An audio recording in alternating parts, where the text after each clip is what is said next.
Hi అండి. అందరికీ నమస్తే. Mister Hitler husband part 62. గదిలోని సోఫాలో పాపతో ఆడుకుంటూ కూర్చున్నాడు సుభాష్. పక్కనే కవిత కూడా ఉంది. ఆమె అతన్ని పట్టించుకోకుండా తన పుస్తకం చదువుకుంటుంది.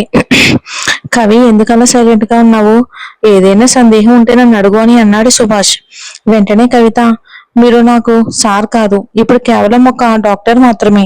నాకు ఏదైనా సందేహం ఉంటే మా సార్కి ఫోన్ చేస్తాను. మీకు తెలుసా అశ్విన్ సార్ అని ఉద్దేశపూర్వకంగా చెప్పింది. సుభాష్ ఆమె వైపుకి చూసి, ఏంటి అశ్వినా? కవిను సరిగ్గా మాట్లాడడం లేదు. నన్ను కోప్పెట్టడానికి ఇలా మాట్లాడుతున్నావు. మాట్లాడుకొని అన్నాడు. కవిత మాత్రం మనసులో, నన్ను ఎంత బాధ పెట్టావో ఇప్పుడు కొంచెం నీకు అర్థమవుతుంది అనుకుని వెంటనే అశ్విన్ కు ఫోన్ చేసింది. అశ్విన్ కొత్తగా కాలేజీలో చేరిన అధ్యాపకుడు. కవిత ఎప్పుడు దిగులుగా ఉండడం చూసి ఆమెతో మాట్లాడాలని అనుకున్నాడు. కానీ కవిత ఎప్పుడు దూరంగానే ఉండేది. ఇప్పుడు ఆమె నుంచి ఫోన్ రావడంతో ఆశ్చర్యపోయాడు. వెంటనే ఫోన్ ఎత్తి, హలో కవిత, నీ నుంచి ఫోన్ రావటం ఆశ్చర్యంగా ఉంది అన్నాడు. అదేం లేదు సార్, మీ జ్ఞాపకం వచ్చింది, ఒక చిన్న సందేహం అడగాలనిపించింది అని ఆమె లెసన్ కు సంబంధించిన విషయం గురించి మాట్లాడడం మొదలుపెట్టింది. ఆమె నవ్వుతూ సంతోషంగా మాట్లాడడం చూసి సుభాష్ కు అసహనం కలిగింది. కానీ ఆమె కావాలని ఎలా మాట్లాడుతుంది. కొద్దిసేపటికి తర్వాత అశ్విన్, మీరు ఎప్పుడైనా ఫోన్ చేస్తారా అని ఎన్నో రోజులు ఎదురు చూశాను. ఈ రోజు మీరు ఫోన్ చేయడం నిజంగానే సంతోషంగా ఉంది అన్నాడు. దానికి కవిత నవ్వుతూ, ఇకపై తరచూ మాట్లాడతాను సార్, మీతో మాట్లాడితే నాకు చాలా తేలిగ్గా అనిపిస్తుంది అని అంది. ఆ మాటలు విన్న సుభాష్ ముఖం గడ్డ కట్టుకుపోయింది. అతని కోపం స్పష్టంగా కనిపిస్తుంది.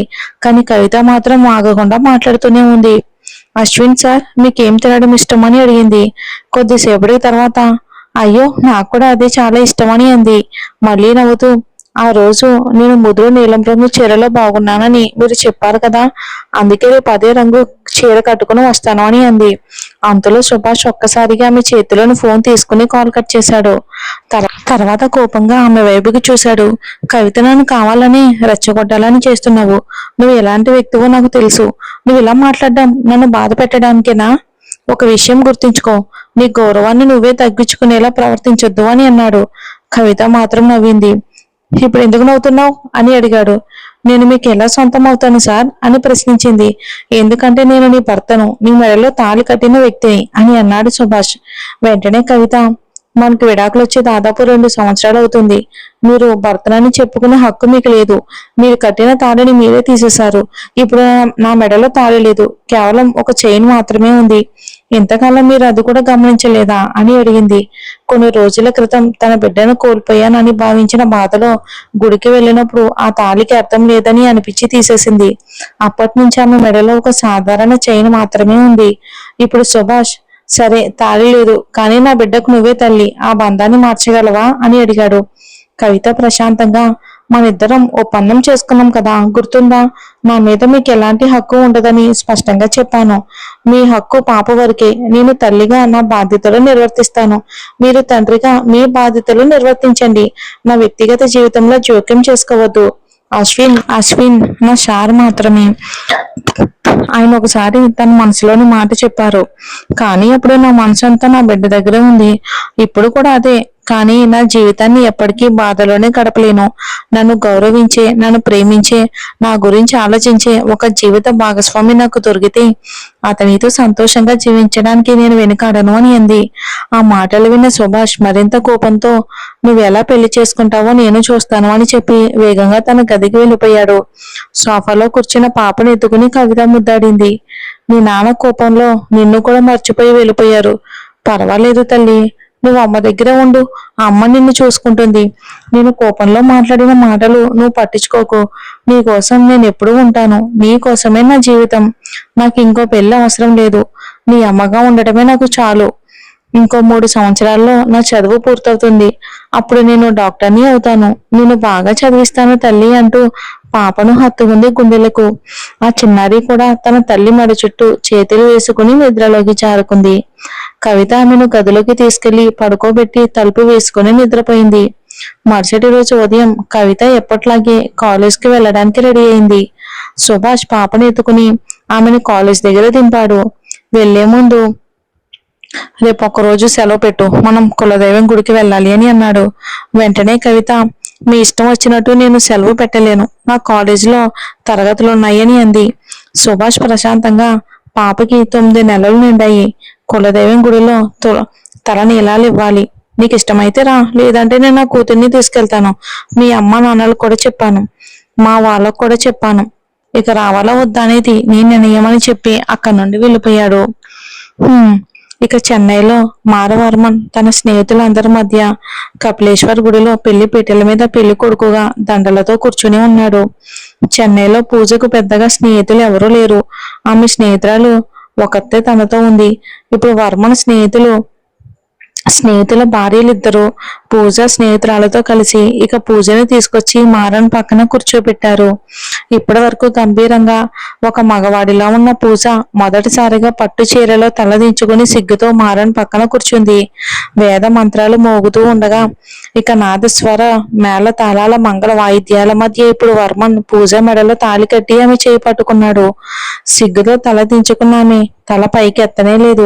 తన భార్య ముఖం చూడాలని మారన్ నెమ్మదిగా ఆమె గెడ్డం పట్టుకుని పైకి ఎత్తగా ఆమె కళ్ళు తడిచేరాయి. హే పూజ, ఏమైంది? ఎందుకు కళ్ళు తడిచేరాయి అని మారన్ ఆతృతగా అడిగాడు. ఏమీ లేదు మారన్, ఇదంతా నేను అస్సలు ఊహించలేదు. మన జీవితంలో అన్ని చాలా వేగంగా జరిగిపోతున్నాయి.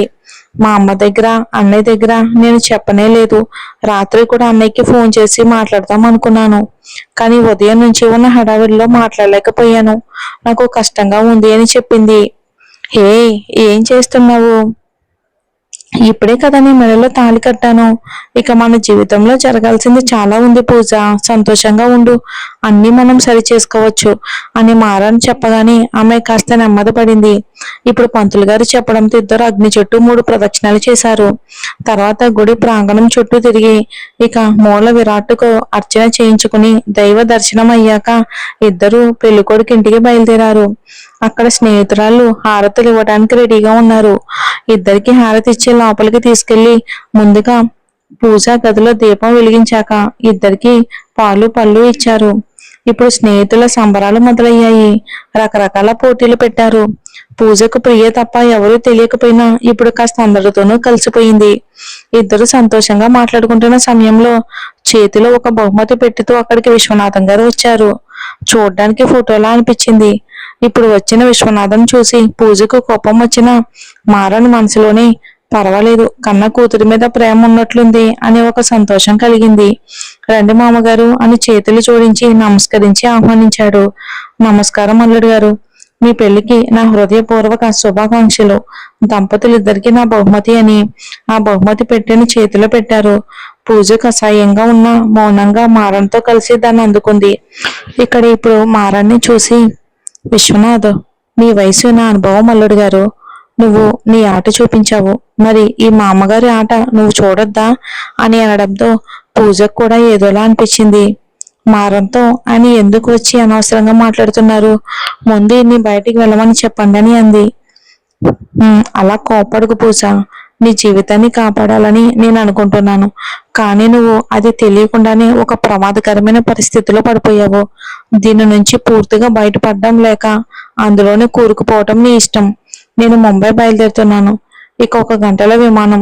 నేను విమానాశ్రయంలో నీ కోసం వేచి ఉంటాను. నువ్వు వస్తే నేను తీసుకెళ్తాను, లేదంటే మీ ఇష్టం వచ్చినట్టు చేసుకోండి.